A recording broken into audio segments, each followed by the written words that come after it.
आप देख रहे हैं मिड डे प्राइम। मैं हूं जया सिन्हा। अगले 1 घंटे में हम बात करेंगे देश भर की बड़ी खबरों की, बताएंगे दुनिया भर में कौन कौन सी खबरों पर है इस वक्त क्या कुछ है हलचल। तो आइए शुरुआत करते हैं मिड डे प्राइम की सबसे पहले इस वक्त की बिग न्यूज यानी कि इस वक्त की सुर्खियों के साथ। असम के सिलचर से पीएम मोदी ने पूर्वोत्तर के विकास को दी रफ्तार, कहा डबल इंजन की सरकार ने खोले विकास के द्वार। कांग्रेस ने इस क्षेत्र को दिल्ली और दिल से रखा दूर।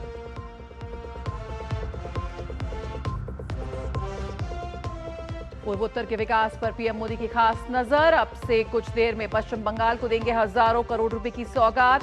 विभिन्न विकास परियोजनाओं का करेंगे लोकार्पण और शिलान्यास। घरेलू एलपीजी सिलेंडर की बुकिंग हुई आसान। व्हाट्सएप, एसएमएस, आईवीआरएस सेवा के माध्यम से कर सकते हैं बुकिंग। गैस एजेंसी या वितरक के पास जाने की जरूरत नहीं।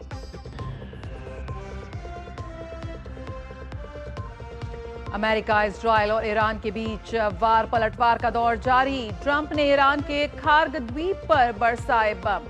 ईरान की अमेरिका की ऊर्जा सुविधाओं को निशाना बनाने की धमकी।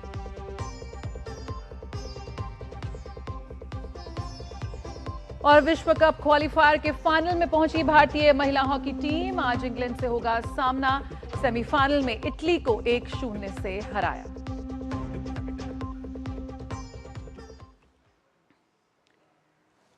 प्रधानमंत्री नरेंद्र मोदी ने शिलांग सिलचर कॉरिडोर के भूमि पूजन कार्यक्रम में हिस्सा लिया। ये उत्तर पूर्वी भारत का पहला एक्सेस कंट्रोल्ड ग्रीनफील्ड 4 लेन हाई स्पीड कॉरिडोर है। लगभग 22,860 करोड़ रुपए के निवेश से निर्मित 166 किलोमीटर लंबे इस कॉरिडोर से मेघालय और असम के बीच कनेक्टिविटी में उल्लेखनीय सुधार होगा। इस परियोजना से गुवाहाटी और सिलचर के बीच की दूरी कम होगी और यात्रा का समय 8.5 घंटे से घटकर लगभग 5 घंटे हो जाएगा, जिससे क्षेत्र में आर्थिक विकास और सीमा पार व्यापार को बढ़ावा मिलेगा। 4 करोड़ रुपए के Shillong Silchar high speed corridor का भूमि पूजन हुआ है। 24,000 करोड़ रुपए ये कांग्रेस वालों के दिमाग का ताला जहां बंद हो जाता है ना, वहां हमारा काम शुरू हो जाता है। यह नॉर्थ ईस्ट का पहला access control high speed corridor होगा। साथियों, ये सिर्फ एक हाईवे प्रोजेक्ट नहीं है, ये नॉर्थ ईस्ट के लोगों के दशकों पुराने इंतजार का अंत हो रहा है। इस कॉरिडोर से सिलचर, मिजोरम, मणिपुर और त्रिपुरा ये सब राज्य कनेक्ट होने वाले हैं। प्रधानमंत्री ने कैपिटल पॉइंट के पास ट्रंक रोड से सिलचर के रखीखारी पॉइंट तक एनएच 306 पर बनने वाले पहले चरण के एलिवेटेड कॉरिडोर का भूमि पूजन भी किया। इस परियोजना से ट्रैफिक कम होगा, मिजोरम, त्रिपुरा और मणिपुर जैसे पड़ोसी राज्यों से संपर्क बेहतर होगा और बराक घाटी के आर्थिक विकास में योगदान मिलेगा। पीएम ने अपने संबोधन में कांग्रेस पर जमकर कटाक्ष किया। पीएम ने कांग्रेस पर नॉर्थ ईस्ट को नजरअंदाज करने का आरोप लगाया। कांग्रेस की सरकारों ने नॉर्थ ईस्ट को दिल्ली से और दिल से दोनों से ही दूर रखा। कांग्रेस ने नॉर्थ ईस्ट को एक प्रकार से भुला दिया था, लेकिन बीजेपी की डबल इंजन सरकार ने नॉर्थ ईस्ट को ऐसे कनेक्ट किया है कि आज हर तरफ इसकी चर्चा है। आज नॉर्थ ईस्ट भारत की एक्ट ईस्ट पॉलिसी का केंद्र है। दक्षिण पूर्व एशिया के साथ भारत को जोड़ने वाला सेतु बन रहा है। लेकिन साथियों, जैसे कांग्रेस ने नॉर्थ ईस्ट को अपने हाल पर छोड़ दिया था, ठीक वैसे ही बराक वैली को भी बेहाल करने में कांग्रेस की बहुत बड़ी भूमिका रही है। प्रधानमंत्री ने करीमगंज जिले के पंथार कंडी में एक नई कृषि महाविद्यालय की आधारशिला रखी। ये संस्थान असम में कृषि शिक्षा और अनुसंधान की इकोसिस्टम को मजबूत करेगा और बराक घाटी और आसपास के क्षेत्रों के छात्रों को उनके घर के पास ही उच्च गुणवत्ता वाली कृषि शिक्षा तक पहुंच प्रदान करेगा। पीएम ने कहा कि देश की जनता कांग्रेस के हर जगह से नकार रही है कांग्रेस को, और पीएम ने कहा कि कांग्रेस हार का शतक लगाने जा रही है। से असम को सावधान सतर्क भी करना चाहता हूं। आपने कांग्रेस को असम से बाहर किया। आज देश का हर राज्य कांग्रेस को सबक सिखा रहा है। कांग्रेस एक के बाद एक चुनाव हार रही है।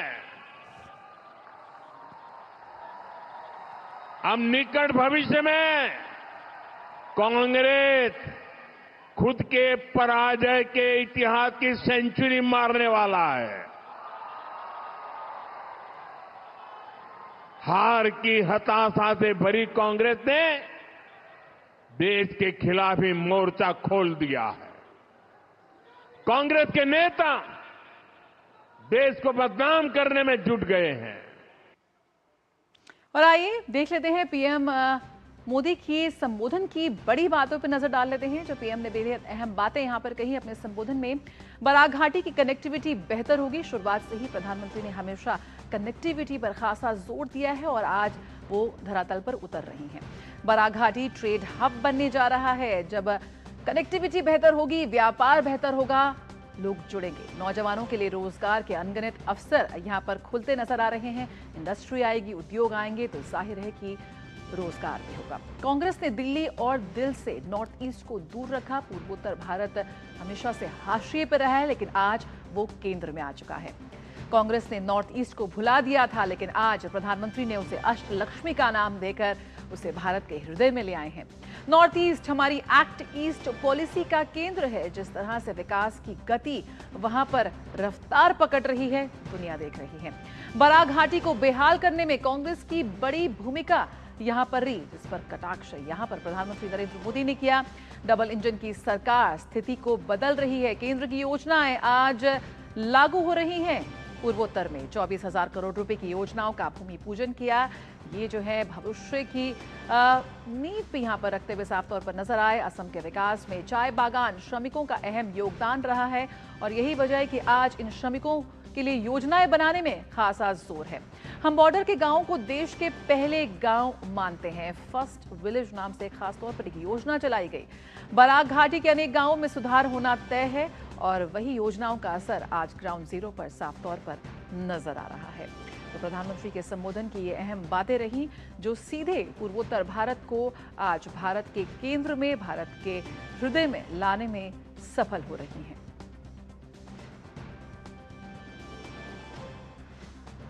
प्रधानमंत्री नरेंद्र मोदी अब से कुछ देर बाद पश्चिम बंगाल का भी दौरा करेंगे। प्रधानमंत्री कोलकाता से 18,680 करोड़ रुपए से अधिक की विकास परियोजनाओं का लोकार्पण और शिलान्यास करेंगे। क्षेत्र में सड़क बुनियादी ढांचे को सुदृढ़ करने की दिशा में ये एक बड़ा कदम है।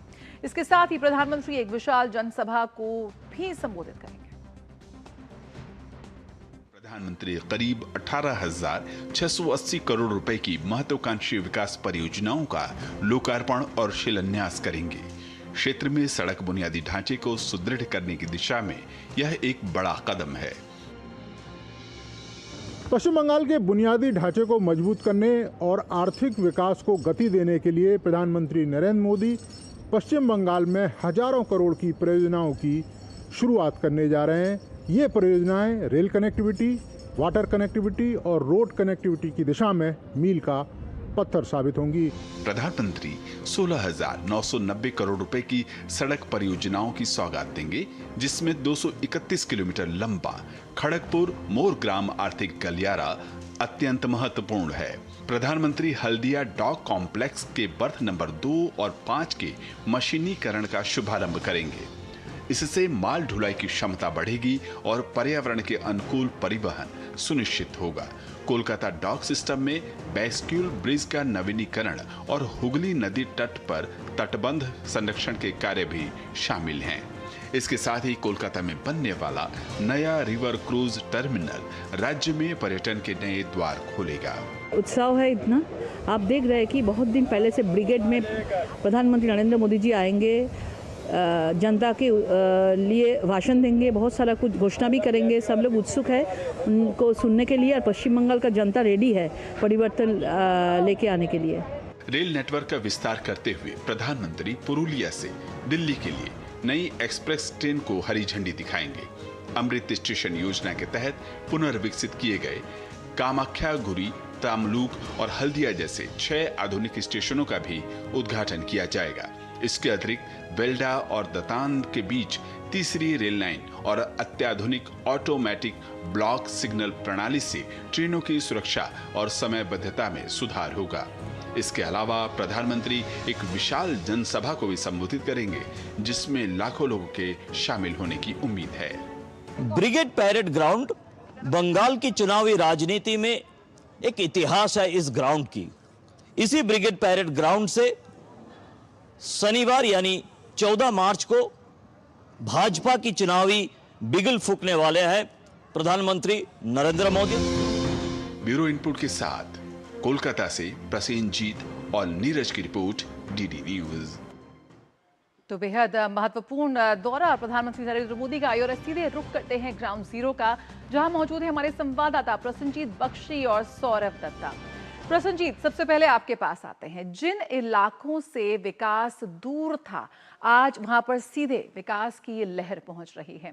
चुनावी शंखनाद तो है, जिस तरह से हम तैयारी देख रहे हैं प्रधानमंत्री की जनसभा की, क्या कुछ ग्राउंड जीरो पे इस वक्त माहौल है? देखिए, पहले तो आप विकास की बात जो कह रहे हैं, सीधी तरह से ये टकराव है एक केंद्रीय सरकार और ममता बनर्जी सरकार के बीच में। केंद्र की जितने सारे विकास की योजनाएं हैं वो ममता सरकार ने होने नहीं देती। ये पिछले कई सालों की एक इतिहास है। लेकिन उसी के बीच में केंद्रीय सरकार की तरफ से जो जो कुछ भी हो सकता है, चाहे वो नेशनल हाईवे की तरफ से हो, चाहे वो जल परिवहन की कुछ काम हो या रेल परिवहन की कुछ काम हो, केंद्र सरकार की तरफ से ये सारे के सारे भर भर के बंगाल के लिए दिया जा रहा है पिछले कई सालों से। और इस बार भी प्रधानमंत्री इसी ब्रिगेड पैरेड ग्राउंड से जितने सारे नीरज की रिपोर्ट से उठ के आया है, इतने सारे करीब 18,000 करोड़ रुपए की जो विकास की परियोजना है उनकी नींव रखेंगे प्रधानमंत्री। लेकिन उसके साथ भी जो बाजू में ब्रिगेड पैरेड ग्राउंड है, वो ब्रिगेड पैरेड ग्राउंड जो कुछ ही देर में जहां से प्रधानमंत्री अपना भाषण रखेंगे, वो ब्रिगेड पैरेड ग्राउंड एक इतिहास है। पिछले कई दशकों से इस ब्रिगेड पैरेड ग्राउंड से राजनीति की कई दिग्गज नेता अपना भाषण रखे हैं और इस ब्रिगेड पैरेड भाषण से पश्चिम बंगाल की राजनीति की दिशा और दशा पलट गए हैं। अब देखना इस बात पर है कि इस बार की जो परिवर्तन की बात बिगल बंगाल की भाजपा ने अपने परिवर्तन यात्रा की दौरान उन्होंने फूंक चुके हैं बंगाल की गलियारों में, वो क्या आखिर तक किस दिशा में प्रधानमंत्री नरेंद्र मोदी ले जाने की कोशिश करेंगे। आज दोपहर 2:45 बजे उनकी जो भाषण है, उस भाषण से। जया। बिल्कुल, सौरभ हमारे साथ जुड़े हुए हैं। सौरभ, बिल्कुल सौरभ के पास भी आगे जाएंगे प्रसन्नजीत, लेकिन किस तरह से देखते हैं वहां आम जन का क्या कुछ कहना है? घुसपैठियों की राजनीति बनाम यहां पर विकास की सौगात, जिस तरह की तस्वीरें सामने आती है, इंडस्ट्रीज नहीं है, रोजगार नहीं है, पढ़े लिखे युवा आज बेरोजगार भत्ते की लाइन में खड़े हुए नजर आते हैं। तो किस तरह से प्रधानमंत्री के इस दौरे को लेकर युवाओं में एक उम्मीद जगी है और वहां के ग्राउंड जीरो से लोग क्या कुछ कह रहे हैं? देखिए जया, मैं पहाड़ की लोगों से, ये बंगाल एकमात्र जगह है जहां पे पहाड़ भी है जंगल में भी लोग आदिवासी रहते हैं और समुंदर से सटा हुआ जगह भी है। तो मैं पिछले सुबह 8 बजे से यहाँ पे हूँ और तरह तरह के लोगों से, अलग अलग जगह के लोगों से बात किया है। उनका कहना है कि देखिए, पहले तो परिवर्तन चाहिए और बिना परिवर्तन की बंगाल में कुछ भी नहीं होने का है। परिवर्तन चाहिए और जितने सारे जो विकास की बात प्रधानमंत्री कह रहे हैं, प्रधानमंत्री बंगाल को यहाँ पे सरकार नहीं होते हुए हम लोगों को देने की वादा किए है, वो हम देख पा रहे हैं। खास तरह से रोड की जो विकास हुए हैं, रेल कनेक्टिविटी की जो विकास हम देख रहे हैं, वो हम देख रहे हैं, वो हकीकत में देख रहे हैं। तो इसीलिए आने वाले दिनों में पहले तो हम ममता बनर्जी को हटाए, उसके बाद यहाँ पे नया सरकार बनाए और उसके बाद पूरी भरोसा हमारी प्रधानमंत्री के ऊपर है। और डबल इंजन के ये जो सरकार यहाँ पे ममता बनर्जी कहती है कि डबल इंजन सरकार की कोई मतलब नहीं है, लेकिन हम देख पा रहा है कि सिंगल इंजन सरकार से ही हमारे यहाँ पे रोड कनेक्टिविटी कितना अच्छा हो सकता है। साउथ से नॉर्थ की कनेक्टिविटी, नॉर्थ से साउथ की कनेक्टिविटी, वेस्टर्न बंगाल की जो वेस्टर्न साइड है, मतलब पुरुलिया, बांकुड़ा, ये जो आदिवासी इलाका है, यहाँ पे कनेक्टिविटी नाम का कुछ होता ही नहीं था। तो यहाँ पे भी नरेंद्र मोदी ने रेल कनेक्टिविटी और रोड कनेक्टिविटी करके दिखाया है। तो ये हो सकता है, अगर आपके पास पॉलिटिकल विल है, आपके पास पैसा है, तो हो सकता है जो सरकार ने करके दिखाया, केंद्रीय सरकार ने करके दिखाया। तो अब हम तो 16,990 करोड़ की परियोजना का आज शुरुआत यहां पर प्रधानमंत्री नरेंद्र मोदी करने जा रहे हैं। बहुत बहुत शुक्रिया प्रसन्नजीत बख्शी फिलहाल इस जानकारी के साथ जुड़ने के लिए। तो यहां पर स्टेशन के मॉडर्नाइजेशन की बात करें, आर्थिक गलियारे की बात करें, तमाम ऐसी योजनाएं हैं जिनका शुभारंभ प्रधानमंत्री आज करेंगे और साथ ही साथ चुनावी बिगुल भी फूंकते हुए नजर आएंगे। फिलहाल रुकेंगे एक छोटे से ब्रेक के लिए, जल्द हाजिर होते हैं। ट्रिंग ट्रिंग। हेलो, मैं तुम्हारे पापा के बचपन का दोस्त चतुर चाचा। प्रणाम चाचा जी। उनसे बेटे 5,000 लिए थे, अभी अभी तुम्हें ट्रांसफर किया है बेटे, पर गलती से 50 चले गए। पेमेंट मैसेज चेक कर लो बेटे और बाकी 45 मुझे लौटा दो। आपका मैसेज बाद में, पहले अपना बैंक अकाउंट चेक कर लूं। मूर्ख ना हूं मैं। शाबाश। यूपीआई कहता है कोई नकली पेमेंट का मैसेज भेजकर पैसे वापस मांगे तो उसे कहो मैं मूर्ख नहीं।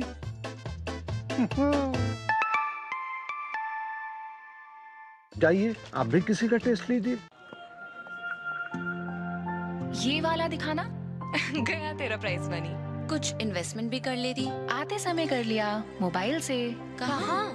गवर्नमेंट सिक्योरिटीज में। हाँ, RBI retail direct mobile app है ना, रिटेल डायरेक्ट स्कीम द्वारा इन्वेस्टमेंट यानी मैच्योरिटी पे guaranteed returns, no brokerage, no hidden fees. मान गए? आपको नहीं, ऐप को। आरबीआई कहता है जानकार बनिए, सतर्क रहिए। क्या आपको है आकर्षक बचत विकल्पों की तलाश? LIC प्रस्तुत करता है नवजीवन श्री सिंगल प्रीमियम प्लान। एक मुश्त प्रीमियम राशि जमा करें, जीवन बीमा कवर का आनंद उठाएं, परिपक्वता पर गारंटीकृत निश्चित राशि प्राप्त करें, तरलता विकल्प भी उपलब्ध। अभी खरीदें। मौजूदा पॉलिसी धारकों के लिए आकर्षक छूट, नियम और शर्तें लागू। ब्रेक के बाद स्वागत है, आप देख रहे हैं मिड डे प्राइम और आइए अब बात करते हैं LPG की। घरेलू LPG उपभोक्ता अब घर बैठे ही कई डिजिटल और फोन आधारित माध्यमों से LPG सिलेंडर की बुकिंग आसानी से कर सकते हैं। इसके लिए उपभोक्ताओं को गैस एजेंसी या वितरक के पास जाने या लंबी कतारों में खड़े होने की आवश्यकता नहीं है।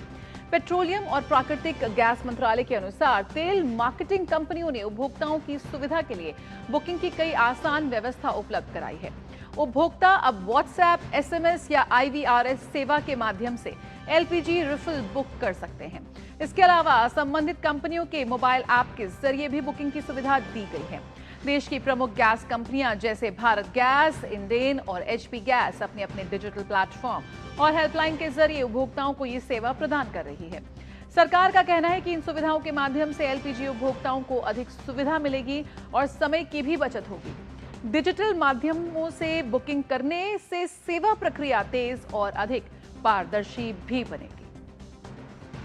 तो समय की बचत और लंबी कतारों से राहत यहां पर आपको चाहिए तो भारत गैस की तरफ से यहां पर व्हाट्सएप और मिस्ड कॉल नंबर्स भी दिए गए हैं। अपने टेलीविजन स्क्रीन पर आप इन नंबर्स को देख सकते हैं। IVRS नंबर भी दिया गया है, एप्लीकेशन भी दिया हुआ है हेलो BPCL।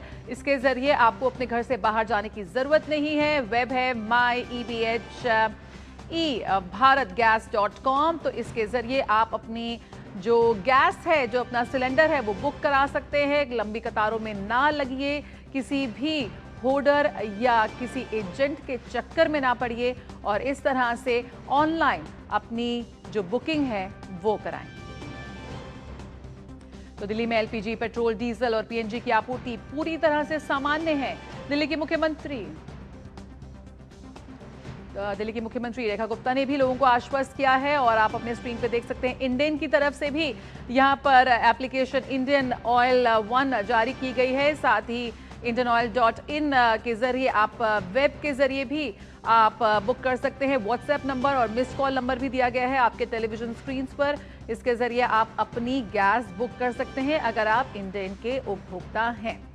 तो ऑनलाइन के जरिए, घर पर व्हाट्सएप के जरिए आप करिए HP गैस। व्हाट्सएप 9222201122।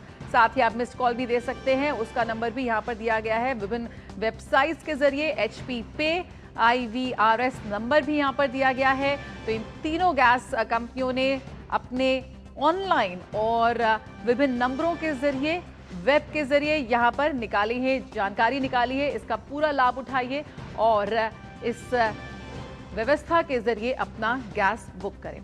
तो दिल्ली में LPG, पेट्रोल, डीजल और PNG की आपूर्ति पूरी तरह से सामान्य है। दिल्ली की मुख्यमंत्री रेखा गुप्ता ने लोगों को आश्वस्त किया है कि दिल्ली सरकार स्थिति पर लगातार निगरानी बनाए हुए है और लोगों को इसके लिए परेशान होने की जरूरत नहीं है। उन्होंने नागरिकों से अपील की है कि अफवाहों पर ध्यान ना दें और अनावश्यक खरीदारी से बचें। साथ ही उन्होंने हिदायत दी है कि जमाखोरी या कालाबाजारी के किसी भी प्रयास पर सख्त कार्रवाई की जाएगी ताकि दिल्ली वासियों को किसी प्रकार की असुविधा ना हो। तो प्रतिदिन 50 लाख से अधिक गैस सिलेंडरों की यहां पर डिलीवरी हो रही है। घरेलू रसोई गैस आवश्यक क्षेत्रों के लिए भी आपूर्ति है। तो भारत को 40 देशों से तेल मिल रहा है। लगभग 70% कच्चा तेल हॉर्मुज स्ट्रेट के अलावा अन्य मार्गों से भी हो रहा है। तो रिफाइनरी उच्च क्षमता पर संचालित है, यानी कि कच्चे तेल की आपूर्ति यहां पर हो रही है और रिफाइनरीज इस वक्त अपना पूरी तरह से काम कर रही है। कई जगह पर 100% से अधिक क्षमता पर भी संचालन है। लगभग 1 लाख खुदरा पेट्रोल पंप सामान्य रूप से संचालित हैं और उन पर पूरी तरह से खरीदारी और बिक्री जारी है। पर्याप्त स्टॉक के साथ पेट्रोल पंप आउटलेट का संचालन भी यहां पर किया जा रहा है। भारत को इस वक्त 40 से अधिक देशों से मिल रहा है कच्चा तेल, यानी कि इस वक्त जो स्थिति है मिडिल ईस्ट में उसका असर भारत में नहीं पड़ रहा है। लगभग 70% कच्चा तेल हॉर्मुज स्ट्रेट के अलावा अन्य मार्गों से भी भारत पहुंच रहा है। तो दिल्ली में LPG, पेट्रोल, डीजल और PNG की आपूर्ति पूरी तरह से सामान्य है और दिल्ली की मुख्यमंत्री रेखा गुप्ता ने लोगों को आश्वस्त किया है कि दिल्ली सरकार पूरी तरह से स्थिति पर निगरानी यहां पर बनाए हुए है और लोगों को इसके लिए परेशान होने की जरूरत नहीं है। उन्होंने नागरिकों से अपील की है कि अफवाहों पर ध्यान ना दें और होर्डिंग ना करें, यानी कि आपको जरूरत नहीं है तो सिलेंडर खरीद के अपने घरों में ना रखें। साथ ही उन्होंने हिदायत दी है कि जो जमाखोरी कर रहे हैं या कालाबाजारी कर रहे हैं उनके खिलाफ भी यहां पर सख्त कार्रवाई की जाएगी ताकि दिल्ली वासियों को किसी प्रकार की भी परेशानी ना हो।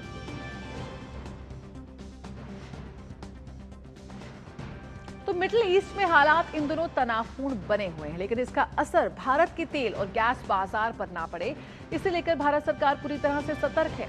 ऐसे में दिल्ली में LPG सिलेंडर की सप्लाई को लेकर जमीनी हकीकत क्या है, इसका रियलिटी चेक किया संवाददाता दिवांशु मल्होत्रा ने। इस दौरान पाया कि लोगों को बुकिंग के 1 दिन के भीतर ही सिलेंडर की डिलीवरी मिल रही है, जबकि कुछ लोगों को अधिकतम 2 दिन का इंतजार करना पड़ा। यानी फिलहाल दिल्ली में LPG की सप्लाई सामान्य बनी हुई है। देखिए ये रिपोर्ट। मिडिल ईस्ट में हालात लगातार तनावपूर्ण बने हुए हैं, लेकिन इसका असर भारत के तेल और गैस बाजार पर ना पड़े, इसको लेकर भारत सरकार पूरी तरीके से सख्त है। फिलहाल हमारी मौजूदगी है दिल्ली सचिवालय के पास एक गैस एजेंसी पे और आपको दिखाना चाहूँगा कि लगातार जो LPG सिलेंडर्स हैं उनकी डिलीवरी लगातार जारी है और हम यहाँ पर रियलिटी चेक करेंगे कि आखिर लोगों को कितने दिनों में जो सिलेंडर है वो मिल रहा है। हमारे साथ कुछ लोग बातचीत करने के लिए हैं। और ये यहाँ से भरा हुआ एलपीजी सिलेंडर लेकर जा रहे हैं। इनसे जानते हैं कि आखिर कब इन्होंने बुकिंग कराई और कितनी इनको दिक्कत हुई या फिर सहूलियत हुई सिलेंडर लेने में। सर अपना नाम बताइए। मोहम्मद अनवर। अच्छा सर, ये बताइए कब आपने बुकिंग की थी और कब आपको आज आप सिलेंडर लेके जा रहे हैं? कल बुकिंग की थी, आज मिल गया। कल बुकिंग की थी, आज मिल गया है। तो कोई दिक्कत परेशानी इन्होंने बोला कि कुछ दिन बाद आना, या फिर आपने कुछ बोला? आज की सिचुएशन के हिसाब से तो परेशानी कोई नहीं है। सिचुएशन को देखकर वैसे कोई परेशानी नहीं है। वैसे एक दिन में सिलेंडर मिल गया आप? मिल गया, मिल गया। अच्छा, उन लोगों के लिए क्या कहना चाहेंगे, क्योंकि जिस तरह से सोशल मीडिया और मीडिया पर चीज़ें चल रही हैं, लोग पैनिक बाइंग कर रहे हैं कि कल दिक्कत ना हो, आज ज़्यादा से ज़्यादा सिलेंडर बुक कर लिए जाएं, तो आप उन लोगों को क्या कहेंगे? सर एक्स्ट्रा चीज़ रखने से फ़ायदा क्या, जब हैंड टू हैंड मिल रही है। 11 तारीख को बुक कराया, तो आज आपको सिलेंडर मिल गया है? जी अब ले रहा हूँ सर, अब ले रहा हूँ सर, अब देखते हैं क्या। कोई दिक्कत परेशानी? अभी तक तो कोई दिक्कत नहीं है सर। स्थिति सही है, गैस भी आ रही है प्रॉपर, हम मार्केट में भेज रहे हैं, किसी को ज़रूरी है तो यहाँ भी दे रहे हैं, जो लोग यहाँ आ रहे हैं उनको भी दे रहे हैं, ऑफिस से जा रहे हैं पर्ची लेकर के आ रहे हैं, यहाँ से भी दे रहे हैं। अच्छा, आप इंचार्ज हैं यहाँ पर? हाँ जी हाँ, गोदाम इंचार्ज। तो कितने दिन में लगभग ऑन एन एवरेज आप दे पा रहे हैं सिलेंडर? डिलीवरी कितने दिन में दे पा रहे हैं? बीच में सर्वर डाउन था, उसमें से थोड़ी दिक्कत हुई, बाकी तो 2-4 दिन में गैस पहुंच रही है। अब और भी स्थिति, अब सर्वर भी चल रहा है, सब सही हो जाएगी। अच्छा, लोग ऐसे भी हैं कि घबरा रहे हैं, डायरेक्ट आपके यहाँ पर गोदाम में पहुँच रहे हैं। लोग सोच रहे हैं कि शॉर्टेज हो जाएगी, ये लड़ाई और चल रही है इस वजह से, तो ऐसा कुछ नहीं है, गैस की कोई दिक्कत नहीं। पीछे से सप्लाई ठीक आ रही है? पीछे से माल आ रहा है। कल सिलेंडर बुक कराया था मैं 9 बजे और आज हमें डिलीवरी मिल गई है। एक दिन में सिलेंडर मिल गया है? जी बेशक। अच्छा, लोग जो परेशान हैं, जो ये सोच रहे हैं कि सिलेंडर की सप्लाई नहीं हो पा रही है, दिक्कत हो रही है, उनके लिए क्या कहना चाहेंगे, क्योंकि आप ग्राउंड पर हैं, स्थिति देख पा रहे हैं? कोई परेशानी नहीं, आयो ले जाओ आराम से, क्या परेशानी? कुछ परेशानी नहीं। क्योंकि कई लोगों के दिमाग में ये भी है कि आने वाले समय में दिक्कत ना हो, इसलिए लोग ज़्यादा से ज़्यादा बुकिंग कराने के होड़ में हैं कि हम ज़्यादा से ज़्यादा सिलेंडर रख लें। उनके लिए क्या कहेंगे? वो जमाखोरी वाली का बात है, बस 1000 का सिलेंडर 3000 में बेचेंगे वो। हमसे भी कहा था 3000 का सिलेंडर ले लो, मैं तो भाई खुद ही करा, ले लिया। तो आपने देखा किस तरह से लोगों का साफ तौर पर कहना है कि एलपीजी सिलेंडर बुकिंग करने के बाद करीब 2 से 3 दिनों के भीतर उनको अपने सिलेंडर की डिलीवरी मिल रही है। ऐसे भी लोग मिले जिनका कहना है कि कल उन्होंने बुकिंग कराई थी और 1 दिन के भीतर ही उनको सिलेंडर मिल गया। जाहिर सी बात है कि सरकार भी लगातार लोगों से ये अपील कर रही है कि घबराने की बिल्कुल ज़रूरत नहीं है, और ऐसे में जो लोग पैनिक बाइंग कर रहे हैं उनसे भी यही अपील है कि आप किसी प्रकार से पैनिक बाइंग ना करें। फिलहाल स्थिति सामान्य बनी हुई है। कैमरामैन जगदेव के साथ देवांशु मल्होत्रा, दूरदर्शन समाचार, दिल्ली। तो चलिए, ये तो हमने रिपोर्ट देखी, लेकिन इस वक्त लाइव क्या स्थिति है आइए जानते हैं। दिवांशु मल्होत्रा इस वक्त हमारे साथ जुड़ रहे हैं सीधे।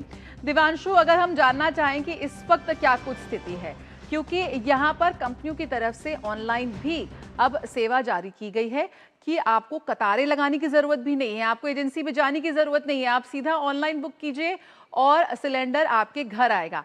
तो ये जानकारी कितनी लोगों तक पहुंची है और किस तरह से लोग निकल रहे हैं और अपनी गैस की बुकिंग करा रहे हैं? देखिए, बिल्कुल आपको बताना चाहूँगा कि पेट्रोलियम मिनिस्ट्री ने एक ट्वीट किया है और उस ट्वीट में तीनों जो कंपनीज हैं उनके नंबर्स जो हैं वो लोगों के साथ शेयर किए हैं, चाहे वो इंडियन ऑयल हो या फिर एचपी हो या फिर भारत गैस हो। तीनों कंपनियों के जो नंबर्स हैं उनको शेयर किया गया है। लोग अलग अलग माध्यम से अपने एलपीजी सिलेंडर की बुकिंग कर सकते हैं। अगर वो चाहते हैं व्हाट्सएप के जरिए तो वो उनके लिए व्हाट्सएप नंबर जारी किया गया है। अगर वो चाहते हैं कि मिस्ड कॉल के जरिए वो अपना बुक करा सके तो उसकी भी व्यवस्था है। IVRS और मोबाइल एप्लीकेशन, इसकी भी व्यवस्था है। और इसके अलावा अगर आप ऑनलाइन वेबसाइट के जरिए बुक कराना चाहते हैं तो उसके लिए भी जो वेबसाइट है उसको बताया गया है। पेट्रोलियम मिनिस्ट्री ने भी साफ तौर पर कहा है कि ज्यादा से ज्यादा लोग जो है ये जानें कि आखिर वो कौन कौन से नंबर से बुकिंग करा सकते हैं। तो जाहिर है कि लोगों तक ये नंबर पहुंच रहे हैं और जो असुविधा लोगों को हो रही है कुछ लोगों को, वो अब आने वाले समय में नहीं होगी। लेकिन फिलहाल दिल्ली की बात करें तो स्थिति सामान्य बनी हुई है। कुछ ही देर पहले मैं अलग अलग एजेंसीज में मौजूद था, वहां पर हमने जब लोगों से बातचीत की तो लोगों का साफ तौर पर कहना था कि 2 से 3 दिन के भीतर उनको सिलेंडर मिल रहा है। कई लोग ऐसे भी दिखे जिन्होंने कल ही बुकिंग कराई थी, आज उनको उनकी डिलीवरी मिल गई। दिल्ली की स्थिति जो है फिलहाल सामान्य बनी हुई है। बिल्कुल दिवांशु, और यहाँ पे साफ तौर पर जिस तरह से मुख्यमंत्री ने ये भी चेताया है कि जो लोग होर्डिंग कर रहे हैं, कालाबाजारी कर रहे हैं, उनके खिलाफ भी सख्त यहाँ पर कदम उठाए जाएंगे, तो ये बहुत जरूरी है। देखिए बिल्कुल डे वन से ही भारत सरकार ने ये साफ तौर पर कहा है कि स्थिति सामान्य है, लेकिन ऐसे में अगर कोई होर्डिंग करने की कोशिश करता है, जमाखोरी करने की कोशिश करता है और उसको को आगे ब्लैक करने की कोशिश करता है तो उसके खिलाफ सख्त से सख्त एक्शन लिया जाएगा। भारत सरकार की तरफ से 3 सदस्यीय कमेटी का गठन किया गया है। वो कमेटी जो है वो सप्लाई चेन पर नजर बनाए हुए है और इसके अलावा जो लोग जमाखोरी कर रहे हैं वो उस पर नजर बनाए हुए हैं। हमारी बातचीत इंडियन एसोसिएशन ऑफ पेट्रोलियम जो डीलर्स हैं उनके भी लोगों से हुई है, तो उन्होंने भी अपनी तरफ से ये साफ तौर पर अपने तमाम जितने डीलर्स हैं उनको कहा है कि अगर कोई भी इस तरह से जमा करते हुए पाया गया, क्योंकि ये तमाम जितने डीलर्स हैं उनको अपना स्टॉक जो है वो ऑनलाइन शो करना होता है। हालांकि तमाम चीजें जो है वो पारदर्शी तरीके से चल रही हैं, लेकिन फिर भी अगर कोई जमाखोरी करने की कोशिश करता है तो उसके खिलाफ सख्त एक्शन लिया जाएगा। ये सरकार का और तमाम जितने पेट्रोलियम एसोसिएशन हैं उन्होंने भी साफ किया है। जी बिल्कुल, बहुत बहुत शुक्रिया दिवांशु फिलहाल इस जानकारी के साथ जुड़ने के लिए। तो आपको किसी भी तरह से होर्डिंग करने की ज़रूरत नहीं है। आप अपने नियम के हिसाब से अपने एलपीजी सिलेंडर्स को बुक कराएं और फिर उसकी डिलीवरी आप लें। साथ ही सरकार ने इस वक्त और भी पारदर्शी एक व्यवस्था यहाँ पर चालू कर दी है। विभिन्न जो एजेंसीज हैं, विभिन्न कंपनियों ने अपनी ऑनलाइन सेवा भी इस वक्त पुरजोर तरीके से शुरू कर दी है। मिड डे प्राइम में रुकेंगे एक छोटे से ब्रेक के लिए, जल्द हाजिर होते हैं। जरा सी हंसी दुलार जरा सा the taste of India, जरा सी अनबन प्यार जरा सा the taste of India, यही तो अमूल है स्वाद इंडिया का, यही तो अमूल है the taste of India, taste of India। ट्रिंग ट्रिंग। हेलो, मैं तुम्हारे पापा के बचपन का दोस्त चतुर चाचा। प्रणाम चाचा जी। उनसे बेटे 5,000 लिए थे, अभी अभी तुम्हें ट्रांसफर किया है बेटे, पर गलती से 50 चले गए। पेमेंट मैसेज चेक कर लो बेटे और बाकी 45 मुझे लौटा दो। आपका मैसेज बाद में, पहले अपना बैंक अकाउंट चेक कर लूं। अरे मूर्ख ना हूं मैं। शाबाश। यूपीआई कहता है कोई नकली पेमेंट का मैसेज भेजकर पैसे वापस मांगे तो उसे कहो मैं मूर्ख नहीं।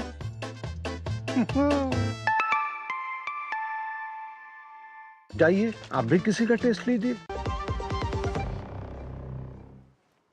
ब्रेक के बाद स्वागत है और अब बात ईरान के खार्ग द्वीप की, जिस पर बरसे हैं अमेरिकी बम। शुक्रवार को अमेरिका ने भीषण बमबारी कर खार्ग द्वीप पर मौजूद सैन्य ठिकानों को नेस्तनाबूद कर दिया है। होर्मुज स्ट्रेट बाधित होने से गुस्साए अमेरिका ने इस बड़ी कार्रवाई को अंजाम दिया है। इतना ही नहीं, सोशल मीडिया पर अमेरिकी राष्ट्रपति ट्रंप ने बड़ी चेतावनी भी ईरान को दे डाली है। राष्ट्रपति ट्रंप ने कहा कि फिलहाल के लिए सिर्फ सैन्य ठिकानों को ही निशाना बनाया गया है, लेकिन अगर होर्मुज स्ट्रेट में जहाजों की आवाजाही शुरू नहीं हुई तो इस द्वीप पर मौजूद तेल ठिकानों को भी तबाह कर दिया जाएगा। इसके साथ ही ट्रंप ने कहा कि ईरानी सेना हथियार डाले और ईरान में जो कुछ बचा है उसे बचा ले। इतना ही नहीं, अमेरिका द्वारा पश्चिम एशिया में और अधिक युद्धपोत तथा मैरीन सैनिक भेजे जाने की उम्मीद है, क्योंकि राष्ट्रपति ट्रंप ने ईरान के साथ युद्ध को जब तक आवश्यक हो तब तक जारी रखने का संकल्प लिया है। वहीं अमेरिका ने भले ही खार्ग द्वीप पर हमला कर ईरान को बड़ी चेतावनी दे दी हो, लेकिन ईरान किसी भी तरह से झुकने को तैयार नहीं है। ईरान ने पलटवार करते हुए अमेरिका को ही धमकी दे दी। ईरान की सेना ने ट्रंप के बयानों का जवाब देते हुए कहा कि हमारी ऊर्जा सुविधाओं पर अगर हमला हुआ तो अमेरिका से जुड़े तेल इंफ्रास्ट्रक्चर को तबाह कर दिया जाएगा। तो चलिए आपको बताते हैं कि खार्ग द्वीप ईरान के लिए क्या अहमियत रखता है। फिलहाल ईरान का पलटवार, ईरान की सेना ने दी है अमेरिका को धमकी। ट्रंप के बयानों का दिया यहाँ पर जवाब, पुरजोर जवाब। ईरान ने कहा है कि वो झुकेगा नहीं और अगर दोबारा उसकी ऊर्जा सुविधाओं पर अगर हमला होता है तो वो जवाब देगा। खार्ग द्वीप की बात करें तो ईरान के तेल कारोबार का ये मुख्य क्षेत्र है, जो फारस की खाड़ी में ईरानी तट से 16 मील दूर है। यहाँ ईरान का 90% कच्चे तेल का भंडार है, लिहाजा यहाँ बड़े बड़े टर्मिनल और पाइपलाइन समेत तेल निर्यात से जुड़े सारे इंफ्रास्ट्रक्चर मौजूद हैं। ये द्वीप ऑयल एक्सपोर्ट का मुख्य टर्मिनल है, जहां से दूसरे देशों को कच्चे तेल की सप्लाई की जाती है। हर दिन करीबन 70 लाख बैरल तेल का निर्यात यहां से होता है। यही वजह है कि खार्ग द्वीप ईरान की अर्थव्यवस्था का बड़ा केंद्र है। तो बेहद अहम है खार्ग द्वीप और इसी को निशाना बनाया है अमेरिका ने। उत्तर कोरिया ने शनिवार को लगभग 10 अज्ञात बैलिस्टिक मिसाइलें अपनी पूर्वी तट से समुद्र की ओर दागी हैं। इसकी पुष्टि साउथ कोरिया और जापान ने की है। सियोल के जॉइंट चीफ ऑफ स्टाफ ने बताया कि लगभग 10 अज्ञात बैलिस्टिक मिसाइलें उत्तर कोरिया के सुनान क्षेत्र से पूर्वी सागर की ओर दोपहर में लॉन्च की गई। ये घटना प्योंगयांग द्वारा दक्षिण कोरिया अमेरिका के वार्षिक सैन्य अभ्यासों को लेकर भयानक परिणामों की चेतावनी देने के कुछ दिनों बाद हुई है। मिसाइलें हालांकि समंदर में गिर चुकी हैं, लेकिन इसे पड़ोसी देश को अपनी ताकत का प्रदर्शन करने के तौर पर देखा जा रहा है। तो जापान और दक्षिण कोरिया ने भी इसकी पुष्टि की है और यहां पर उत्तर कोरिया ने 10 बैलिस्टिक मिसाइलें यहां पर दागी हैं और साफ तौर पर अपनी ताकत यहां पर गिराई हैं। मिसाइलें समुद्र में गिर गई तो नुकसान नहीं हुआ, तो एक चेतावनी के तौर पर, अपनी शक्ति प्रदर्शन के तौर पर इसको देखा जा रहा है। अखिलेश सुमन इस वक्त हमारे साथ जुड़ गए और जानकारी के साथ आइए अखिलेश का रुख करते हैं। अखिलेश, सबसे पहले खार्ग द्वीप पर जिस तरह से हमला हुआ है और दोनों अमेरिका और ईरान के जिस तरह से इस वक्त तेवर नजर आ रहे हैं, सबसे पहले तो जो नुकसान हुआ है खार्ग द्वीप का, अगर उसका आकलन करने का अगर हम कोशिश करें, क्योंकि एक बहुत बड़ा ऑयल डिपो के रूप में ये खार्ग द्वीप का काम होता है, ऐसे में इस वक्त क्या कुछ स्थिति है? देखिए, अमेरिका ने कहा है, डोनाल्ड ट्रंप ने खुद ही इस बात को कहा है कि खार्ग द्वीप पे उन्होंने केवल ईरान के मिलिट्री इंस्टॉलेशंस जो है उसको उन्होंने निशाना बनाया है। उन्होंने वहाँ के जो तेल संयंत्र है, उनके तेल जो डिपो है, उसको उन्होंने निशाना नहीं बनाया है। मतलब जो उन्होंने खार्ग में जो तेल का भंडार ईरान का है वह अभी भी सुरक्षित है। हालांकि डोनाल्ड ट्रंप ने यह चेतावनी दी है कि अगर जरूरत पड़ी तो हम वहाँ के तेल ठिकानों पर भी हमला करेंगे।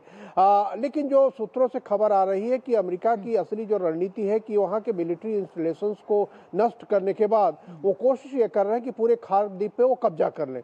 अगर वो कब्जा कर लेंगे तो एक बड़ा तेल का भंडार उनके हाथ में आएगा, जो फिर उस इलाके से वो ट्रांजैक्शन कर सकते हैं, जो दूसरे देशों को भेज सकते हैं। तो निश्चित तौर पे यह ईरान के लिए बड़ी चेतावनी हुई है कि ईरान जो है वो खार्ग द्वीप का जो आइलैंड है उनका सबसे महत्वपूर्ण आइलैंड माना जाता है, खास करके ऑयल के ट्रांजैक्शन के लिए, और उस पर अगर हमला हुआ है, उसके करीब हमला हुआ है, तो ईरान को किस तरीके से अगला बचाव करना पड़ेगा यह सोचना है। उधर ईरान और हिजबुल्ला ने कहा है, हिजबुल्ला ने खास तौर पे कहा है कि ईरान के साथ मिलकर वो कोऑर्डिनेटेड स्ट्राइक बढ़ाएंगे इजराइल के अंदर।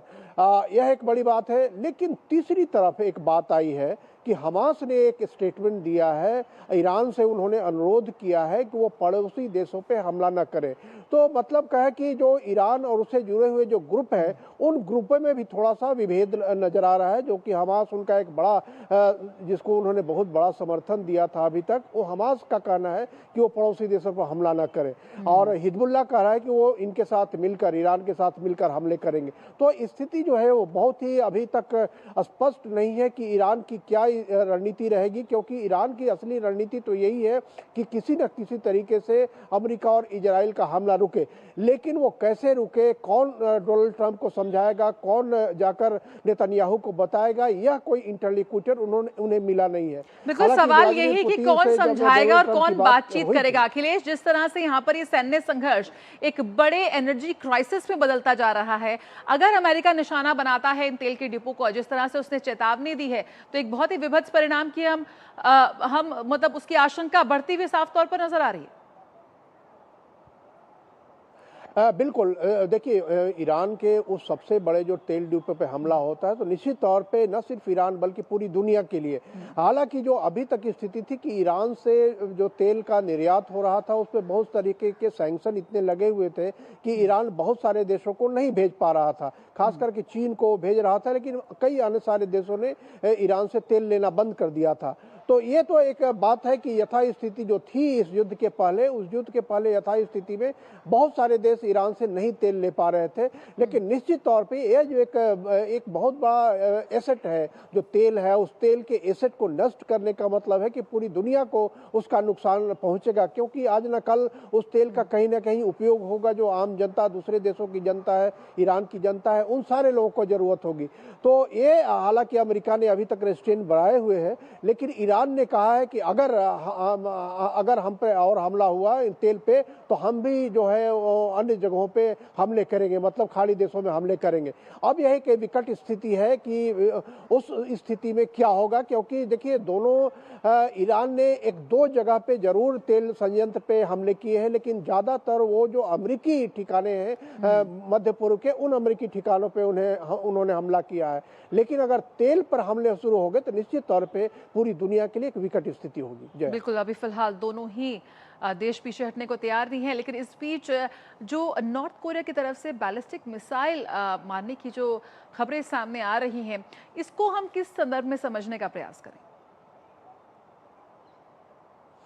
देखिए, नॉर्थ कोरिया भी एक तरीके से कहें कि वो संकेत दे रहा है कि हम पर हमले करने की कोशिश ना करें, क्योंकि डोनाल्ड ट्रंप एक के बाद एक दूसरा टारगेट बनाते जा रहे हैं। तो एक टारगेट जब उन्होंने था कि पहले गजा में हमास पर हमले किए, इजराइल के साथ मिलकर हमास के साथ अब शांति की किस तरीके से स्थापित होगी, इस बात पे उन्हें ध्यान लगाना था। उधर रूस यूक्रेन का मसला सुलझाया नहीं, उन्होंने सुलझाने की कोशिश की थी, इस बीच में उन्होंने ईरान पे हमला कर दिया। उसके पहले उन्होंने क्यूबा पर भी घोषणा की है कि क्यूबा पर भी वो करेंगे, कुछ ना कुछ करेंगे। क्यूबा बोल रहा है कि समझौता करेंगे। लेकिन नॉर्थ कोरिया पर बहुत दिनों से डोनाल्ड ट्रंप की निगाह है, और आपको याद होगा डोनाल्ड ट्रंप अपने पहले टर्म में नॉर्थ कोरिया के जो चीफ हैं उनसे मिले भी थे, वो जाकर बॉर्डर पे, साउथ कोरिया नॉर्थ कोरिया के बॉर्डर पे किम जोंग उन से। तो निश्चित तौर पे नॉर्थ कोरिया को यह अंदेशा है या शक हो सकता है कि कहीं अगला निशाना उस पर न हो जाए डोनाल्ड ट्रंप का, इसलिए वो मुझे लगता है कि एक उसने अपना शक्ति समर्थन करके अपनी ताकत दिखाई यहाँ पर दिखाया है। बिल्कुल बिल्कुल, बहुत बहुत शुक्रिया अखिलेश फिलहाल इस जानकारी के साथ जुड़ने के लिए।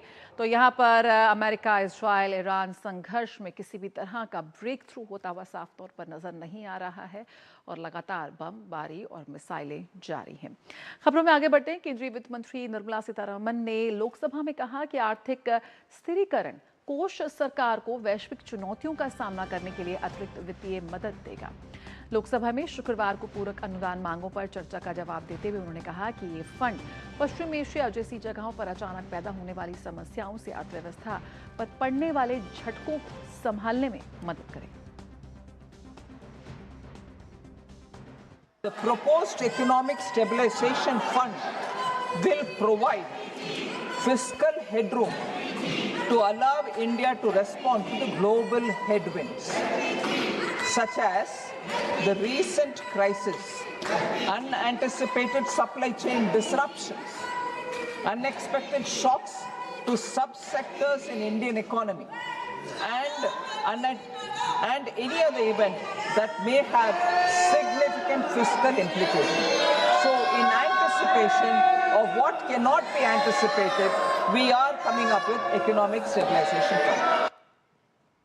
केंद्र सरकार ने लद्दाख में शांति, स्थिरता और आपसी विश्वास का वातावरण बनाने के लिए एक महत्वपूर्ण कदम उठाया है। गृह मंत्रालय ने राष्ट्रीय सुरक्षा अधिनियम के तहत सोनम वांगचुक की हिरासत तत्काल प्रभाव से रद्द करने का निर्णय लिया है।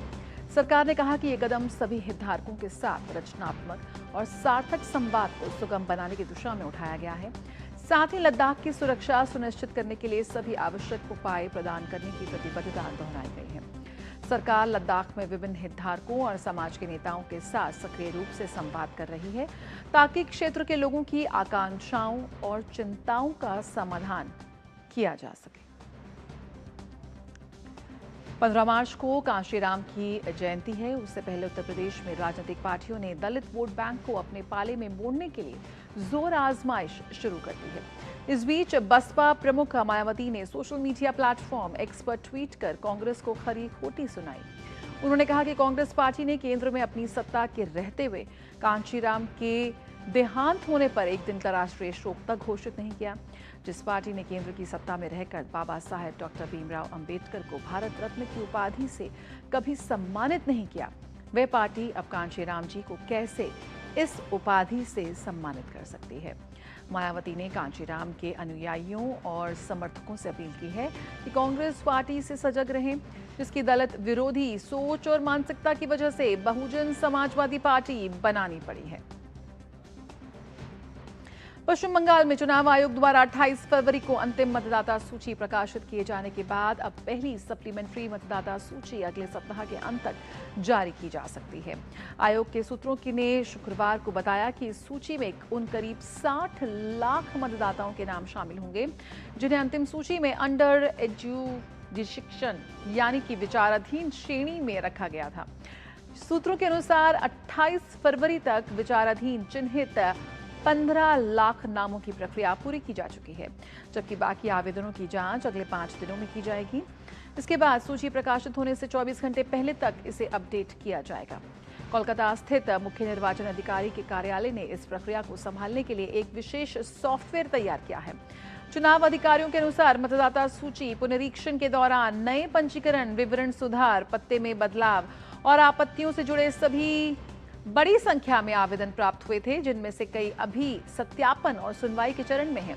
जिन मतदाताओं के नाम सप्लीमेंट्री सूची में रद्द किए जाएंगे वे सुप्रीम कोर्ट के निर्देश पर गठित किए जाने वाले ट्राइब्यूनल में अपील कर सकें। केंद्रीय भारी उद्योग और इस्पात मंत्री कुमार स्वामी और केंद्रीय खेल मंत्री मनसुख मांडविया ने कर्नाटक के मंडी में जरूरतमंदों के लिए एक एम्बुलेंस का उद्घाटन किया और 14 करोड़ रुपए के खेल स्टेडियम की आधारशिला रखी। मनसुख मांडविया ने सभा को संबोधित करते हुए प्रधानमंत्री नरेंद्र मोदी के नेतृत्व में खेल के परिवर्तन पर प्रकाश डाला। उन्होंने कहा कि ये स्टेडियम खेल में एक नया अध्याय खोल देगा, मंडी के युवाओं के सपनों को पूरा करेगा। मांडविया ने कुमार स्वामी के प्रयासों की प्रशंसा करते हुए कहा कि इस सफलता के पीछे कुमार स्वामी का निरंतर प्रयास है जो वास्तविकता में बदल गया है। अभिनेता, राजनेता और टीवीके के प्रमुख विजय आज शाम नई दिल्ली जाएंगे। विजय को 15 मार्च को पूछताछ के लिए सीबीआई मुख्यालय में पेश होना है। ये पूछताछ करूर भगदड़ सितंबर 2025 की जांच का हिस्सा है, जिसमें पार्टी की उद्घाटन रैली में 41 लोगों की मौत और 60 से अधिक घायल हुए थे। विजय ने चुनाव प्रचार के कारण पूछताछ की तारीख और स्थान बदलने का अनुरोध किया था, लेकिन सीबीआई ने इसे खारिज किया। विजय से सीबीआई की ये तीसरी पूछताछ है। इससे पहले वे 12 और 19 जनवरी को पेश हुए थे। केरलम सरकार ने शबरीमला मंदिर में महिलाओं के प्रवेश पर अपना रुख बदलते हुए सभी आयु वर्ग की महिलाओं को मंदिर में प्रवेश की अनुमति देने का निर्णय लिया है। सरकार ने यह निर्णय लिया है कि वह सुप्रीम कोर्ट को ये बताएगी कि मंदिर की परंपराओं का पालन किया जाना चाहिए। सरकार अपने इस नए रुख के बारे में सुप्रीम कोर्ट को औपचारिक रूप से सूचित करेगी। हैरानी की बात यह है कि अभी तक राज्य सरकार मंदिर परंपरा और रीति रिवाज के खिलाफ खड़ी थी, लेकिन आज उसके समर्थन में है। इस नीति में बदलाव राज्य विधानसभा चुनावों के नजदीक होने के साथ ही आया है। ये नया निर्णय तिरुविंतकोर देवस्वम बोर्ड द्वारा हाल ही में पारित एक प्रस्ताव के बाद आया है, जिसने मंदिर की पारंपरिक प्रथाओं के संरक्षण की वकालत की थी। और इसरो ने CE-20 क्रायोजेनिक इंजन का समुद्र स्तर पर 22 टन थ्रस्ट के साथ सफल हॉट टेस्ट पूरा कर लिया है। इस उपलब्धि पर केंद्रीय मंत्री जितेंद्र सिंह ने इसरो के वैज्ञानिकों को बधाई दी है। ये परीक्षण तमिलनाडु के महेंद्रगिरी स्थित इसरो प्रोपल्शन कॉम्प्लेक्स में किया गया। इस सफल परीक्षण में नोजल प्रोटेक्शन सिस्टम और मल्टी एलिमेंट इग्नाइटर का भी परीक्षण किया गया, जो क्रायोजेनिक इंजन की कार्यक्षमता और सुरक्षा को और बेहतर बनाने में महत्वपूर्ण भूमिका निभाते हैं। विशेषज्ञों के अनुसार ये उपलब्धि भारत की उन्नत क्रायोजेनिक प्रोपल्शन क्षमताओं को मजबूत करने की दिशा में एक अहम कदम है। साथ ही इससे LVM-3 कार्यक्रम की विश्वसनीयता और प्रदर्शन क्षमता में भी और सुधार होने की उम्मीद है।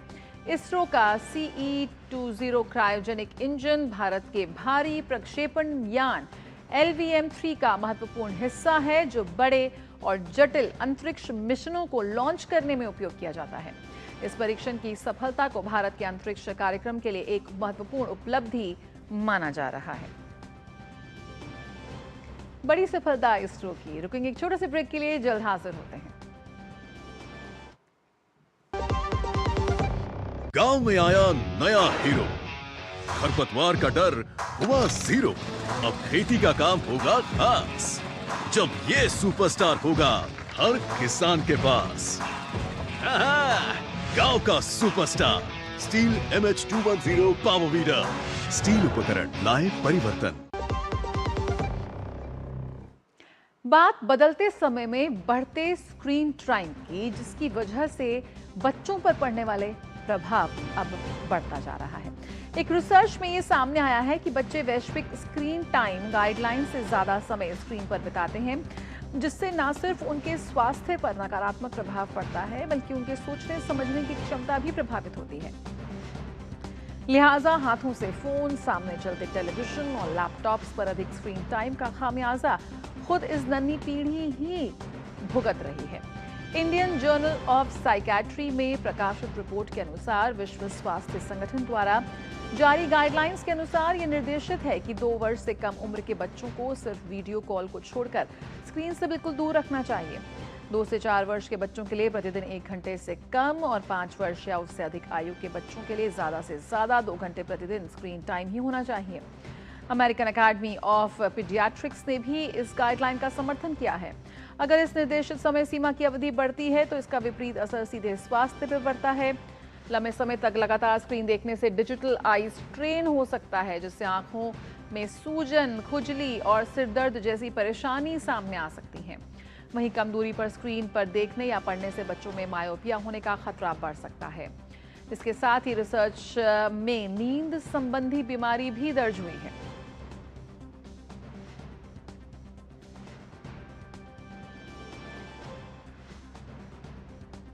और आइए सीधे रुक करेंगे यहाँ पर पंजाब का। वाहे गुरु जी का खालसा, वाहे गुरु जी की फतेह।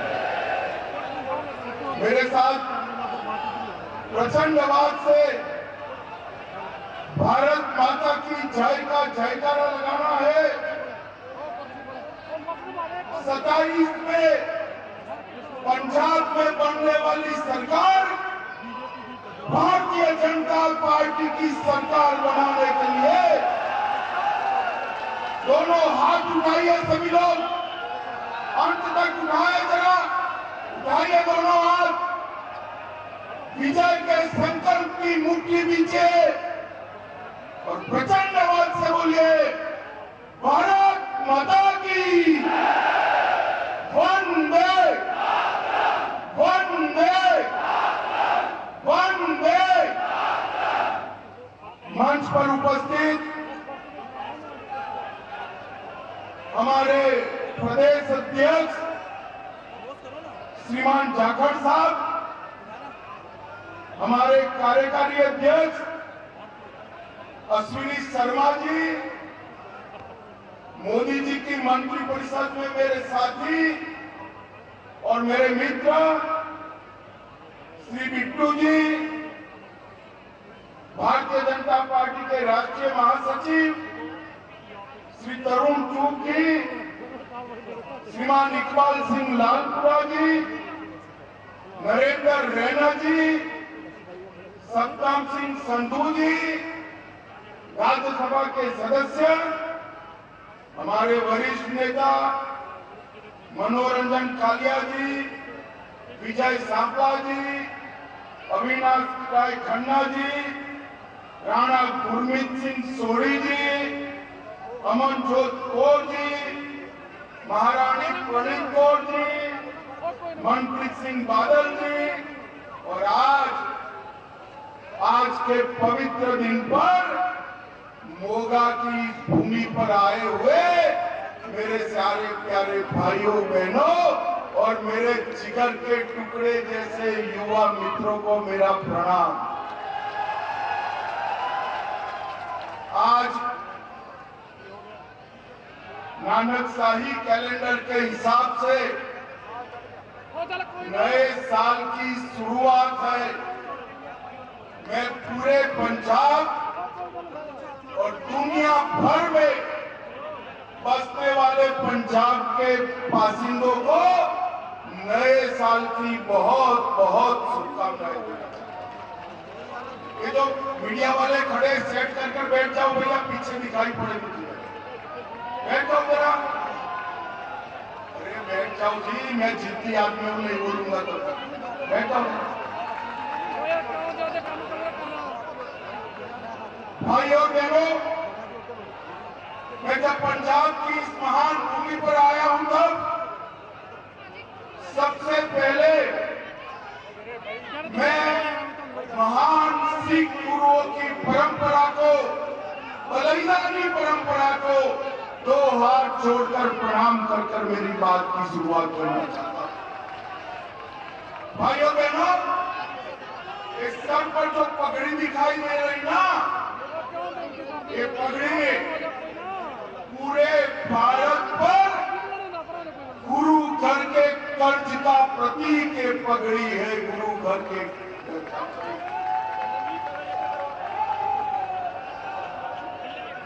अमर बलिदानी गुरु तेग बहादुर जी का बलिदान का 350वां साल चल रहा है। गुरु तेग बहादुर जी इसलिए हिंदी चादर कहे गए कि इन्होंने कश्मीरी पंडितों को मुगलों के आतंक से बचाने के लिए अपना सिर काटकर उनकी रक्षा करने का काम किया। और मैं आज इस मंच से पंजाब की पवित्र भूमि से, मोगा की पवित्र भूमि से कहना चाहता हूं, अगर गुरु तेग बहादुर जी न होते तो आज भारत में कोई हिंदू बचा न होता, कोई हिंदू बचा न। गुरु तेग बहादुर जी के बलिदान ने ही इस देश को टिका कर रखा। यहाँ पर नानक देव जी महाराज से लेकर दसम पिता तक सभी महान सिख गुरुओं को मैं प्रणाम करता हूं। भगवान वाल्मीकि, गुरु रविदास जी, बाबा जीवन सिंह जी, महाराजा रणजीत सिंह जी, सबकी पुण्य स्मृति को मैं प्रणाम करता हूं। और पूरा देश का युवा जिनके बलिदानों से आज भी प्रेरणा लेता है, वो शहीद भगत सिंह जी, अमर राजगुरु और शहीद सुखदेव जी को भी प्रणाम कर कर मेरी बात की शुरुआत करता हूं। भाइयों बहनों, एक प्रकार से 27 में होने वाले चुनाव में हम आज से भारतीय जनता पार्टी के प्रचार की शुरुआत करते हैं। मैं पंजाब की जनता को अपील करने के लिए आया हूं। हम जब भी आए छोटे भाई के रूप में आपके सामने आए। हमारी सरकार कभी बननी ही नहीं थी, मगर आज मैं कहकर जाता हूं, 27 के चुनाव में भारतीय जनता पार्टी अपनी सरकार बनाने के लिए चुनाव लड़ने जा रही है। मैं पूरी पंजाब की जनता से, माताओं बहनों से, बुजुर्गों से आशीर्वाद मांगने आया कि आप हमें आशीर्वाद दीजिए, हमारी ताकत बढ़ाइए। अगर पंजाब को नशे से कोई मुक्त कर सकता है तो केवल और केवल नरेंद्र मोदी और भारतीय जनता पार्टी। और साहब, हमने कर दिखाया है। कश्मीर से धारा 370 समाप्त करी, आज नक्सलवाद समाप्त होने के कगार पर है। पंजाब को नशे से मुक्त कराना है तो डबल इंजन की भारतीय जनता पार्टी की सरकार। भाइयों बहनों, पंजाब पूरा कर्ज, ड्रग, धर्म परिवर्तन, भ्रष्टाचार और गैंगस्टर के आतंक से आज पंजाब तबाह हुआ। उद्योग पंजाब छोड़कर जा रहा है।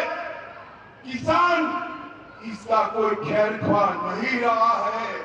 अगर पंजाब के युवाओं को बेरोजगारी हटानी है, बहुत मौके दे दिए, कांग्रेस को भी दिया, अकालियों को भी दिया, आप पार्टी को भी दिया। एक मौका भारतीय जनता पार्टी को देकर देखिए, हम पंजाब में परिवर्तन लाएंगे। भाइयों बहनों, आज मैं यहाँ आया हूं तब एक बात बताना चाहता हूं। 24 में भारतीय जनता पार्टी को 24 में 19% वोट मिला है। जोर से बोलो कितना प्रतिशत मिला है? अरे जोर से बोलो कितना मिला है? और साहब हमारा ट्रैक रिकॉर्ड है, भाजपा को जहां 19% वोट मिलता है, अगली सरकार भारतीय जनता पार्टी। ओडिशा में यही हुआ, असम में यही हुआ, मणिपुर में यही हुआ, त्रिपुरा में यही हुआ, उत्तराखंड में यही हुआ, और अब मेरे वीर पंजाब की बारी है। पंजाब की पंजाब की जनता ने देश के अनाज के भंडार हमेशा भर कर रखे, और जब जब भी देश की सुरक्षा का सवाल आया, पंजाब के जवानों ने ही पूरे भारत की सुरक्षा की। भाइयों बहनों, ये आप सरकार यहाँ आते वक्त एक पत्रकार का मुझे फोन आया कि अमित भाई, चर्चा है सरकार बदलने जा रहे हो। मैं कुछ सरकार बदल तो दे, मगर सरकार होनी भी चाहिए ना। यहाँ तो कोई सरकार ही नहीं है भाई। मुझे बताओ, कोई है सरकार? जोर से बोलो, कोई है सरकार? अरे सरकार होती तो कानून और व्यवस्था की स्थिति ऐसी न होती। सरकार होती तो नशे का कारोबार न होता, किसानों की परेशानी न होती। सरकार होती तो यहाँ पर कानून और व्यवस्था ठीक। ये आम आदमी पार्टी परिवर्तन का वादा कर आई थी। मैं आम आदमी पार्टी के नेताओं को पूछना चाहता हूं, क्या कर रहे हैं आपके मुख्यमंत्री? पूरे देश में जहां जहां केजरीवाल को जाना है, पंजाब सरकार के खर्चे से विमान लेकर उनके पायलट बनकर जाने के अलावे ये मुख्यमंत्री ने कुछ नहीं किया। मुझे बताओ भाई, जरा जोर से बोलो, 25 लाख नौकरियों का वादा किया था, मिली है क्या? अरे जोर से बोलो, मिली है क्या? 4 महीने में पंजाब को नशा मुक्त करने का वादा किया था, कर पाए हैं क्या? 16,000 सरकारी दवाखाने बनाने थे, बने हैं क्या?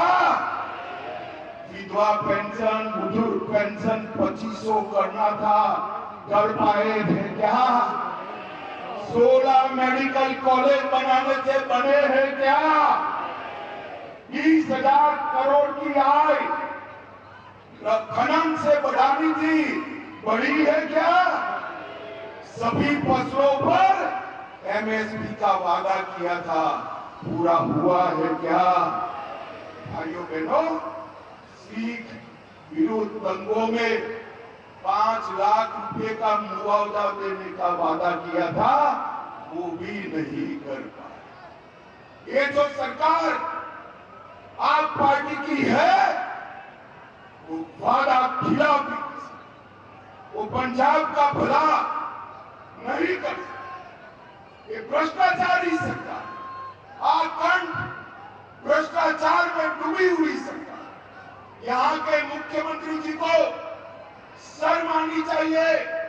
दिल्ली से 4 सूबेदार आकर बैठे हैं और पंजाब का धन लूटकर दिल्ली दे रहे, और मुख्यमंत्री जी ऊप नहीं कर सकते। मोगा आउटडोर विज्ञापन का घोटाला हुआ, अमृतसर स्मार्ट सिटी परियोजना का घोटाला हुआ, जलंधर स्मार्ट सिटी परियोजना में घोटाला हुआ, बरनाला ट्रक यूनियन की भूमि में घोटाला हुआ, खडूर साहेब पंचायत के फंड का घोटाला हुआ, आंगनवाड़ी में पंजरी का घोटाला हुआ, 100 करोड़ से ज्यादा उगाही के केस कोर्ट में लंबित है, और अपने चेहरे को दिखाने के लिए 800 करोड़ का विज्ञापन करने में खर्चा कर। भाइयों बहनों, मुझे बताओ कि भ्रष्टाचारी सरकार पंजाब का भला कर सकती है क्या? जोर से बोलो, कर सकती है क्या? आप पार्टी केवल और केवल यहाँ की सरकार केजरीवाल का एटीएम बन गई है, एटीएम बन गई। भाइयों बहनों, ये पंजाब के सम्मान के साथ खिलवाड़ है। पूरा पंजाब ड्रग की समस्या से जूझ रहा है। कानून और व्यवस्था समाप्त हो चुकी। 26 के शुरुआत में ही 3 सरपंच से हत्या हो, गैंगस्टर उगाही कर रहे और पुलिस चौकी के अंदर ही एएसआई की हत्या हो जाती है। एक रिपोर्ट है, पूरे देश में हीरोइन का कारोबार, नशे का कारोबार जो है, उसमें से 45% अकेले पंजाब में है, अकेले पंजाब में। भाइयों बहनों, मैं आज पंजाब की जनता को कहने आया, एकदम कम नहीं है आप पार्टी में नशे का कारोबार समाप्त करने का। और कांग्रेस और अकाली तो पहले ही थे, इन्होंने नहीं रोक पाए।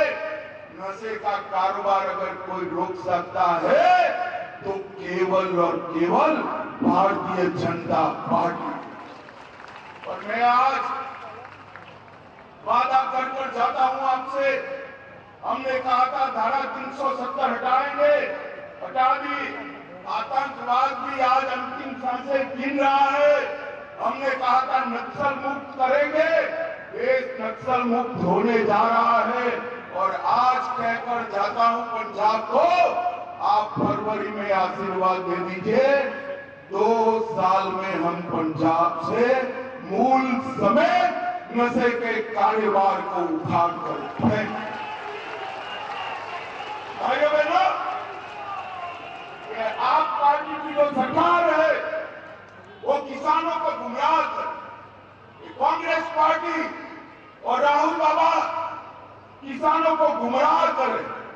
मैं उनको कहने आया हूं, अभी संसद में बोलते थे, आप पार्टी के केजरीवाल ने भी फोन किया कि अमेरिका के साथ जो ट्रेड डील हुआ है उससे किसानों का नुकसान। पंजाब के किसान भाइयों बहनों, इनकी बात मत सुनना, ये झूठ बोल रहे हैं, झूठ बोल रहे हैं। WTO में 2013 में एमएसपी न दी जाए ऐसा करार वो कर कराए। भगवान भला करे भारत की जनता का कि 14 में इनको निकाल दिया। इसका कंफर्मेशन करने का समय 2017 में नरेंद्र मोदी की सरकार में आया। नरेंद्र मोदी जी ने सॉय झिटक कर कह दिया कि मेरे किसानों को एमएसपी मिलेगी, उसको कोई नहीं। किस मुंह से राहुल गांधी बात कर रहे? हमने सबसे ज्यादा एमएसपी पर खरीद करने का काम हमारे नरेंद्र मोदी जी ने पूरे पंजाब के किसानों को सबसे ज्यादा रबी और खरीफ के गेहूं और धान दोनों सबसे ज्यादा अगर किसी ने खरीदे हैं तो नरेंद्र मोदी की भाजपा सरकार ने खरीदे। और इसके साथ साथ 2 ही दिन में ऑनलाइन पेमेंट आज किसान के घर में चला जाता है। भ्रष्टाचार हमने बंद कर दिया। और राहुल बाबा, आपकी सरकार थी तब कितना बजट देते थे किसान? 22,000। कितना भैया बोलो तो जरा जोर से बोलो, कितना? नरेंद्र मोदी जी ने 22,000 करोड़ से बढ़ाकर 1,40,000 करोड़ का बजट दिया। हर किसान को सालाना 6,000 रुपया मिल रहा है। 13 करोड़ 50 लाख लोगों को किसान सम्मान निधि देने का काम किया। कांग्रेस ने कभी भी दलहन एमएसपी पर नहीं करी।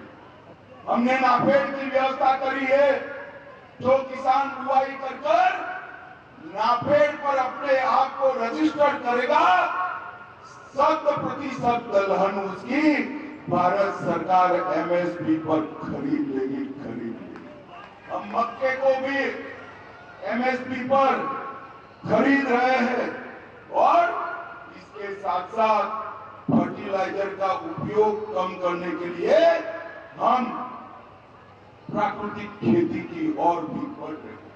भाइयों बहनों, मोदी सरकार ने हमारे सिख पंथ के लिए, हमारे सिख भाइयों बहनों ढेर सारे काम, और मोदी जी पर तो गुरु परंपरा का बड़ा कृपा है।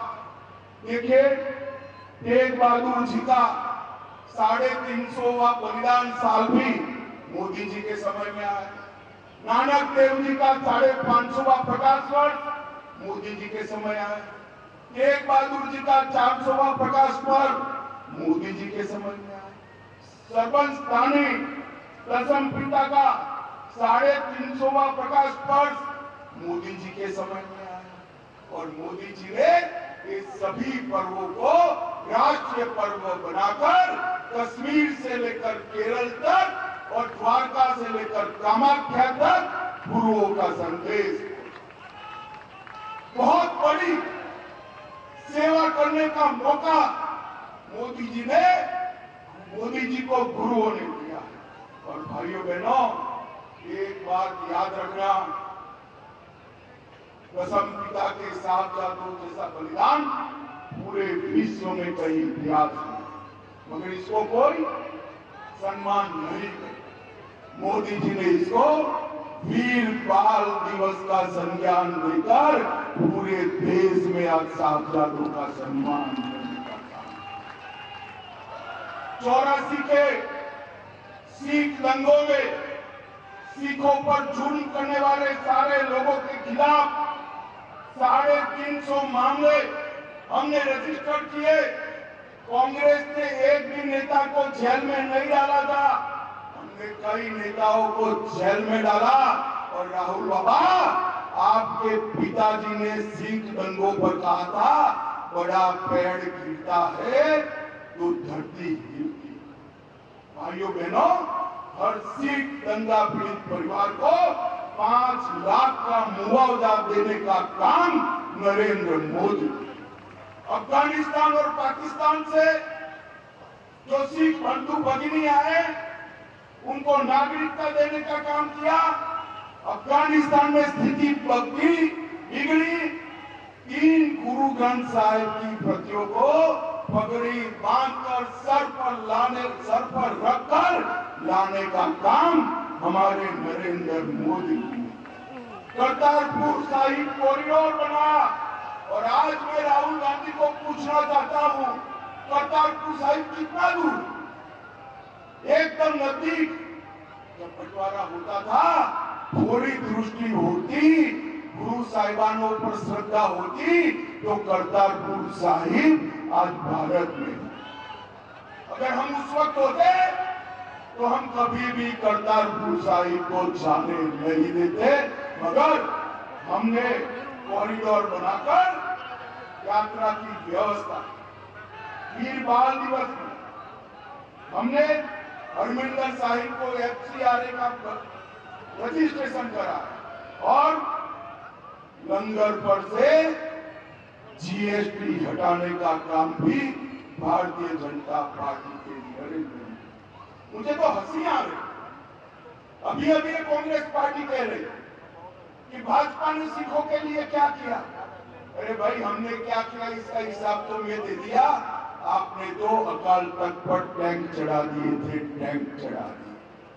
भाइयों बहनों, एक कांग्रेस पार्टी, उनके समय में ही आतंकवाद आया, उनके समय में ही सिख और हिंदुओं के बीच में झगड़ा चलाया।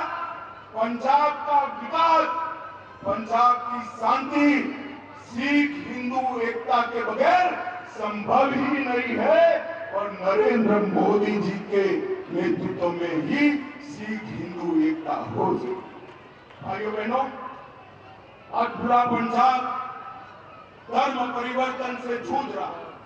मैं आज यहाँ कहकर जाता हूँ सारे हिंदुओं को, सारे सिख भाइयों बहनों कि आप एक बार भाजपा सरकार बना दो, हम पहला बिल पंजाब में धर्म परिवर्तन पर प्रतिबंध डालने का लेकर आ रहे। कांग्रेस और आप पार्टी को मालूम नहीं है, वोट बैंक की लालच में धर्म परिवर्तन को फैसिलिटेट करते हैं। उनको मालूम नहीं है नवे गुरु श्री तेग बहादुर साहब ने धर्म परिवर्तन रोकने के लिए अपना सर कटाया था। सर कटाया। आप एक बार भारतीय जनता पार्टी की सरकार बना दो, हम पंजाब में नशा तो बंद करेंगे ही करेंगे और इसके साथ धर्म परिवर्तन को भी समाप्त। अभी अभी पंजाब और यूपी में चुनाव आ रहा है। राहुल बाबा कहते थे, कल कहा उन्होंने कि जवाहरलाल जी होते तो कांसी राम जी मुख्यमंत्री बनते। अरे राहुल बाबा, आप कौन होते हो अपॉइंट करने वाले? कांसी राम जी अपने आप में बड़े नेता, और आपके वक्त अंबेडकर जी थे। नेहरू जी ने क्या किया अम्बेडकर जी का? चुनाव हराने का काम अम्बेडकर जी को उन्होंने किया। और नरेंद्र मोदी सरकार ने गुरु रविदास जी के नाम पर एयरपोर्ट बनाकर दलित समाज का सम्मान करने का। भाइयों बहनों, ये राज्य उनको शासन करने के लिए कोई सरोकार नहीं। और मैं आज कहकर आता हूं, पंजाब को फंसाने वाला नहीं, पंजाब को अच्छे से शासन करने वाला मुख्यमंत्री चाहिए, अच्छे से शासन करने वाला। पंजाब के सामने कानून और व्यवस्था की समस्या, नशे की समस्या, किसानों की समस्या, धर्म परिवर्तन की समस्या, भ्रष्टाचार की समस्या, वादा खिलाफी की समस्या है। आप मुझे बताओ, पंजाब के अभी के मुख्यमंत्री ये सारी समस्याओं का अंत ला सकते हैं क्या? अरे जोर से बोलो भैया, ला सकते हैं क्या? और जोर से बोलो, ला सकते हैं क्या? ये सारी समस्याओं का एक ही समाधान है, 2027 में मोदी जी के नेतृत्व में भारतीय जनता पार्टी की डबल इंजन की सरकार बनाई। मुझे बताओ पंजाब वालों, आने वाले चुनाव में हम भारतीय जनता पार्टी की सरकार बनाएंगे क्या? अरे जोर से बोलो, बनाएंगे क्या? कमल का फूल पंजाब में पहली बार खिलाएंगे क्या? नशे के कारोबार को बंद करेंगे क्या? सिख हिंदू एकता कायम करेंगे क्या? तो मेरे साथ दोनों हाथ उठाकर बोलिए, दोनों हाथ उठाइए तो बोलिए, बोले सोनिया, वाहे गुरु जी का खालसा, वाहे गुरु जी की फतेह। तो पंजाब के मोगा जिले में केंद्रीय गृह और सहकारिता मंत्री अमित शाह यहां बदलाव रैली को संबोधित करते हुए सीधे तौर पर पंजाब सरकार पर हमलावर यहां पर गृह मंत्री नजर आए। मिड डे प्राइम में फिलहाल इतना ही। मुझे मेरी पूरी टीम को दीजिए इजाजत। नमस्कार।